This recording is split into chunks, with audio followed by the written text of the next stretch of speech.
A paz do Senhor, povo lindo de Deus, para você que é novo por aqui, eu sou a diaconisa Tânia Anjos, sou professora de escola bíblica dominical. Estamos estudando o segundo trimestre das lições bíblicas da editora CPAD da classe dos adultos, que tem o tema Os valores do reino de Deus, a relevância do Sermão do Monte para a Igreja de Cristo. O pastor Osiel Gomes é o comentarista desse trimestre. Ele é escritor, conferencista e líder da Assembleia de Deus em Tirirical, São Luís, no Maranhão. A lição de hoje é a lição 12. A bondade de Deus em nos atender. Hoje é a nossa penúltima aula desse trimestre, o capítulo final do Sermão do Monte. O Sermão do Monte abrange alguns temas muito diversos, testemunhando sobre Jesus sendo sal e luz. A relação da lei do Antigo Testamento com os cristãos. Raiva, assassinato e relações certas entre cristãos e outros, luxúria, flerte, casamento, adultério, divórcio, dizendo a verdade, fazendo juramentos, amar nossos inimigos e não retaliar, dando aos necessitados atitudes corretas em dar, jejum e oração, como o apelo pelo que orar, o que fazemos com o nosso dinheiro, ansiedade, julgamento aos outros e lidando com conflitos. E hoje é uma dessas passagens. Qual é a passagem de hoje? Cristo percebe a dificuldade dos padrões do reino e, portanto, ensina aos discípulos o segredo para desenvolvê-los e mantê-los. Simplesmente disse que eles devem pedir, buscar e bater. O texto áureo nos diz assim: se vós, pois, sendo maus, sabeis dar boas coisas aos vossos filhos, quanto mais vosso Pai, que está no céu, dará bens aos que lhe pedirem. Mateus capítulo 7, versículo 11. A verdade prática nos diz assim: Deus é um Pai amoroso que concede aos seus filhos aquilo que realmente é bom para eles. A leitura bíblica em classe se encontra em Mateus capítulo 7, do versículo 7 ao 20. Pegue papel e caneta e anote as referências que aparecerão aqui no vídeo. Já quero agradecer aos novos inscritos e não esqueça de curtir, comentar, compartilhar pelo menos com uma pessoa que você estará ajudando a esse canal a levar o ensino da palavra de Deus, ok? Então vamos lá. Tópico 1: a bondade de Deus. Subtópico 1: definição de bondade. A palavra bom, o termo bom, é um termo de valor. Seus usos são muitos e apenas alguns desses usos estão limitados à moral. Existem vários sentidos em que a palavra bom, certo e errado e ruim são usados que não são moralmente. Por exemplo, a iluminação de um quarto pode ser ruim para a leitura, ou pode-se escolher uma chave errada para se abrir uma porta. Bom, bons e maus nem sempre refletem valor moral. Às vezes eles simplesmente refletem os tipos monetários, funcionais, sentimentais e outros tipos de valor que não exigem intrinsecamente consideração moral. São usos não morais de termos de valor. Valores são morais, são evidentes na escritura. O sal é bom em um sentido funcional e por isso é propriamente preparado, porque é um excelente lugar para a semente tomarem posses e crescerem. Tanto os sentidos morais quanto são morais, bondade, tem a ver com excelência, correção ou acerto. Deus é bom. Ele é infinitamente imutável, gentil e cheio de boa vontade. Salmo 34, versículo 8 nos diz assim: provai e vede, o Senhor é bom. Bem-aventurado o homem que nele confia. Segundo Tozer, a bondade de Deus o elimina para ser gentil, cordial, benevolente e cheio de boa vontade em relação aos homens. Ele é terno e de rápida simpatia, e sua atitude infalível em relação a todos os seres morais é aberta, franca e amigável. Por sua natureza, ele está inclinado a conceder bênção e ele tem o santo prazer na felicidade do seu povo. Assim como seus outros atributos, a bondade de Deus existe dentro de sua imutabilidade e natureza infinita, de modo que ele seja imutavelmente sempre bom. Sua misericórdia flui de sua bondade. Em sua bondade, para nós, vemos que ele tem o propósito de ser bom de uma maneira especial para o seu povo.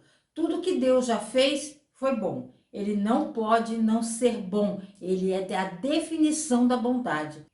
Todo presente bom e perfeito é de cima, descendo do Pai das luzes celestiais, que não muda como sombras em mudanças. Tiago, capítulo 1, versículo 17. A bondade de Deus é seu caráter. A bondade é um dos muitos atributos de Deus. O caráter de Deus, como bom, significa que ele é moralmente excelente, excepcionalmente bonito, sempre cheio de alegria. O bom começou com Deus. Tentamos ser bons, é uma qualidade que tentamos alcançar, mas para Deus, o bom é quem ele é. A bondade de Deus é indescritível acima da compreensão humana. A bondade de Deus é mais do que quem ele é, mas também o que ele faz. Subtópico 2. A bondade de Deus no aspecto bíblico. Embora a nossa inclinação natural seja desafiar Deus em pecado, ele decidiu nos ajudar a superar essa natureza para viver uma vida de justiça e bondade. Isso só é possível através de um relacionamento com ele, como explicou o apóstolo João.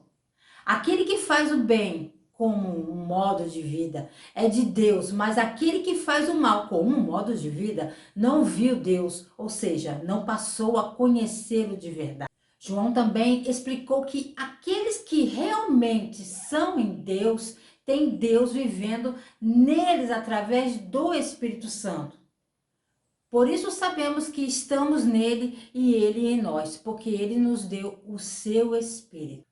O texto de Mateus 19, do 16 ao 26, sobre o jovem governante rico, que era zeloso em manter os mandamentos, e ele era justo em todos os seus caminhos, como o homem conta a sua bondade.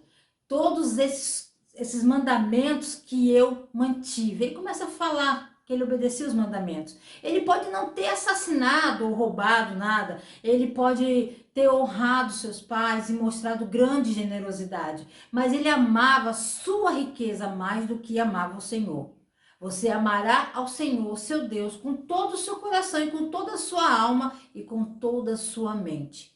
Este é o grande e mais importante mandamento que o jovem quebrou, excluindo o do reino. Jesus estava ensinando que boas obras não são suficientes para ganhar salvação e riqueza não podem comprar a salvação. Nada que possamos fazer pode ganhar a salvação e nada que possamos dar pode comprar a salvação. A salvação é um presente livre da graça de Deus aos pecadores culpados através da fé em Cristo. Jesus tinha tido tempo para ouvir a questão do jovem governante rico, que desejava entrar no reino. Apenas pessoas salvas podem entrar, mas o jovem governante, ele achou que suas boas obras e manter a lei deveriam ser o suficiente e perguntou se havia mais alguma coisa que ele deveria fazer. Mas nada que o homem faz pode alcançar a bondade perfeita de Deus. Jesus usou as próprias palavras do homem para mostrar-lhe que só Deus é bom.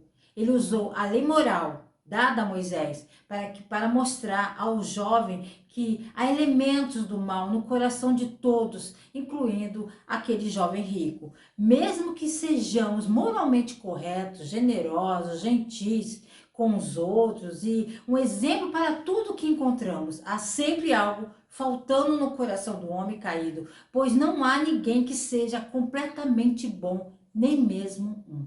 Subtópico 3. A bondade de Deus no aspecto teológico. A verdade é que esses valores se originam em Deus, não com os seres humanos. Os descrentes querem deixar Deus fora do processo e definir o bem à sua maneira, geralmente envolvendo algum tipo de explicação pragmática e unitária. No entanto, Nessa definição, o bem se torna nada mais do que uma verdade, uma variedade de utilidade ou utilidade social para alcançar um resultado particular que poderia ser reduzido ao poder, conhecimento, prazer ou florescimento humano. O bem supremo e absoluto é o próprio Deus e que todo ser humano é responsável por ele e será julgado pelo seu padrão absoluto de bem e mal. O conceito e a natureza da bondade deriva da natureza de Deus. Quando se usa o termo bom em referência a Deus, se refere a duas coisas. Em primeiro lugar, o bem é um atributo moral de Deus, também conhecido como onibenevolência, ou seja, benevolência ilimitada e infinita, tudo bom. Segundo, os atos de Deus em relação a nós não só exibem sua bondade moral, mas também são bons em que são benéficos para nós. Jesus compara Deus a um pai humano. A maioria dos pais, mesmo aqueles que não são tão bons, alimentarão seus filhos. O foco aqui está na oração. Na oração, pedir, buscar, bater. É o filho buscando intimidade com o pai. Um pai não dá o que é prejudicial para uma criança, mas sim o que será para o seu bem. Lembre-se que essa é a comparação. Os pais humanos são apenas uma pequena imagem do coração do nosso Deus. Ele se deleita em dar aos seus filhos aquelas coisas que são para o seu bem e o que será para o seu lucro duradouro. A oração é o meio indicado pelo qual essas misericórdias são recebidas. Você está se aproveitando dos bons tesouros que seu Pai no céu deseja derramar sobre você? Se não, que tal começar hoje? Assim como Jesus, que durante toda a sua vida, continuamente procurou a provisão de seu Pai. Se Jesus, o homem perfeito, tinha que fazê-lo, quanto mais nós, como pecadores redimidos, precisamos fazê-lo. É verdade que há alguns pais muito ruins lá fora, mas mesmo entre os maus, não há muitos que tentariam enganar seus filhos quando ele pediu pão e dá uma serpente, uma pedra. Até os pais ruins alimentam seus filhos, como Jesus diz no versículo. Mateus 7,11. Se você, então, que é mau, sabe como dar bons presentes aos seus filhos, quanto mais seu Pai que está no céu dará coisas boas para aqueles que lhe pedem. Bem, isso é bastante contundente que Jesus nos chama de mal e voltaremos a isso mais tarde no sermão, mas por enquanto podemos ver que Jesus diz que mesmo os pais maus, a nossa natureza, mesmo pais maus em geral, alimentam seus filhos. Se eles pedirem-lhe comida, eles lhe darão. Agora, se pais maus e maus fazem isso, então, e quanto a Deus que não tem nenhum traço de maldade nele? Quem é perfeito em bondade, santidade e amor, Deus nos dará uma pedra se pedimos pão ou uma serpente quando pedimos peixe? De modo algum. O atributo de Deus, como os atributos da bondade, entre elas, ele lista bondade, perfeição, amor, graça, paciência, fidelidade, misericórdia, justiça, ira, beleza, alegria, bênção. Todas as pessoas que se manifestam esse tipo de virtude que Deus tem, se manifestam de uma forma incompleta. Deus sendo o padrão do que significa ser bom, qualquer coisa que possa razoavelmente ser chamado de bom, boa, amoroso, paciente, etc., só tem essa qualidade na medida em que se aproxima até certo ponto da bondade de Deus. Deus é bom e atende aos seus filhos que invocam em oração. Tópico 2. Há dois caminhos para escolher. Subtópico 1. A porta e o caminho no aspecto bíblico.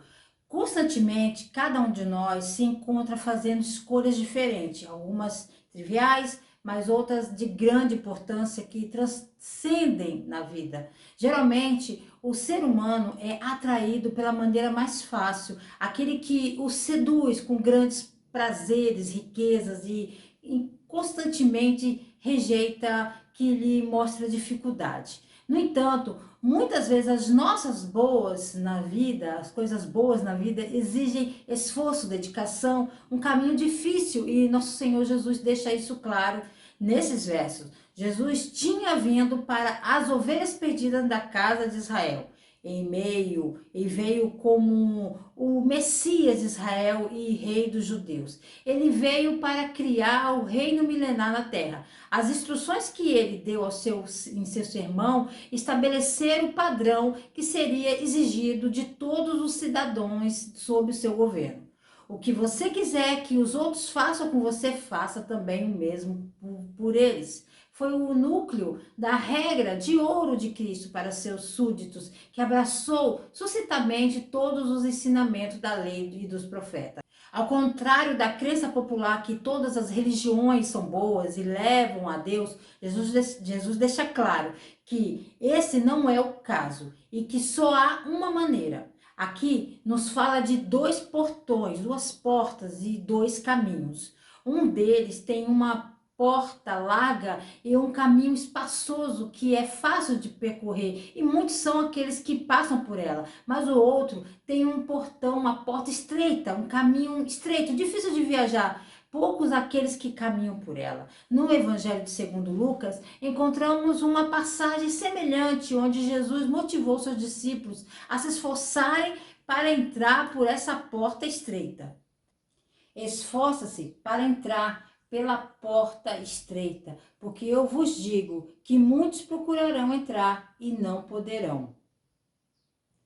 Aqui em Lucas, a palavra esforço vem da palavra grega prospateia, no latim esfortiare, e refere-se a lutar ou lutar duro. Portanto, ser capaz de entrar pela porta da salvação requer esforço. Infelizmente, a maioria das pessoas opta por entrar pela porta larga e seguir o caminho do espaço que lhe oferece uma vida de prazeres e riqueza, sem saber que isso leva à condenação eterna. Em contraste, aquele que entra pela porta estreita e segue o caminho estreito é exposto ao longo de sua vida a dificuldades e negações, mas seu fim é de vida eterna. É por isso que Jesus ensinou através dessas metáforas que a vida do crente é difícil, mas aquele que optam por lutar pela fé também recebem as promessas de proteção, saúde, prosperidade nesta terra e a herança eterna no reino dos céus, pois não se trata apenas de sofrimento. Portanto, o único meio que nos leva à vida eterna é nosso Senhor Jesus Cristo. Não são boas obras ou religiões. Qualquer outro caminho leva à perdição. No entanto, cada pessoa tem que escolher a porta através da qual ela entrará e o caminho pelo qual ela viajará a sua eternidade dependerá disso. Sobre o tópico 2, o que as duas portas e os dois caminhos ilustram para nós? Muitos estudiosos só olham para essa passagem como aplicando-se a duas entradas que levam ao céu e ao inferno e aos dois destinos que aguardam a cada membro da raça humana. O caminho estreito, que é encontrado por poucos, é justamente visto como um caminho difícil, que é encontrado pela graça através da fé em Cristo, sabendo que Ele é o único caminho para o Pai e Ele é a única porta para a vida eterna e felicidade celestial. Lembre-se, o Sermão do Monte é para aqueles que aceitaram a Jesus, os seus discípulos. O caminho amplo é, portanto, identificado como o caminho que a maioria da raça humana tomará e é inversamente visto como o caminho fácil que levará à destruição e aos incêndios do inferno. Mas embora haja certamente uma aplicação legítima para as pessoas salvas e não salvas, tomando caminhos estreitos e amplos, respectivamente, Cristo não estava ensinando sobre os dois destinos de toda a raça humana, ou seja, céu e lago do fogo do inferno, mas as duas rotas alternativas que os cristãos são obrigados a escolher depois que terem sido justificados pela graça através da fé em Cristo. Sobre o tópico 3. a escolha entre os dois caminhos. Jesus estava ensinando aos seus discípulos, aos seus seguidores, que há duas maneiras de viajar através de sua vida cristã. A porta de estrada espiritual que leva a uma vida abundante e vitoriosa. Enquanto viajamos por este mundo, onde o Senhor é glorificado em nós, ou na porta de entrada carnal, onde o resultado final será a perda, recompensa por um desperdiçado, uma vida derrotada, onde Deus foi desonrado por um dos seus filhos, comprado com seu sangue. Jesus mostrou que existe apenas dois caminhos, o largo e o estreito.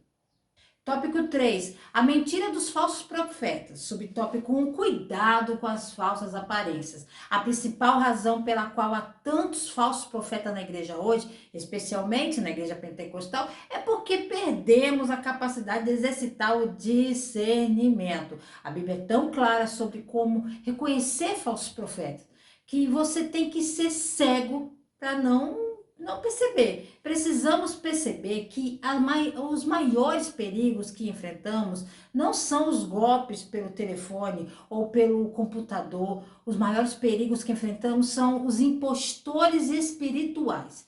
Pastores proeminentes permitem que sua congregação seja enganada por vigaristas viajantes que se autodenominam profetas, mas não são nada mais do que impostores à procura de dinheiro rápido de cristãos ingênuos. Outra razão é que os cristãos estão tão famintos por revelações fora da palavra de Deus, revelações pessoais. O problema com esses cristãos é que eles estão mais preocupados com suas próprias vidas e assuntos do que com o reino de Deus. Estas são as ovelhas que deixam a proteção de Deus e se tornam presas abertas, fáceis aos lobos vorazes. A Bíblia nos diz para negarmos a nós mesmos, pegarmos nossa cruz e seguirmos a Cristo. Se a vontade de Deus não é boa o suficiente para você, então você é exatamente o que os lobos em pele de cordeiros estão procurando. A falsa religião não apenas machucará sua carteira, mas pode mandá-lo para o inferno para sempre. Estamos nos aproximando de um erro quando altos ministros nomeados ou falsos profetas estão sempre presentes onde eles vêm até você, parecendo ovelha do lado de fora, mas eles são como lobos selvagens no interior. Você vai conhecê-los pela maneira como eles agem. Nesses últimos dias, precisamos ser capazes de discernir os verdadeiros mestres e os falsos mestres, o profeta autêntico e os profetas fraudulentos. Suas raízes ruins revelarão no tempo suas frutas ruins.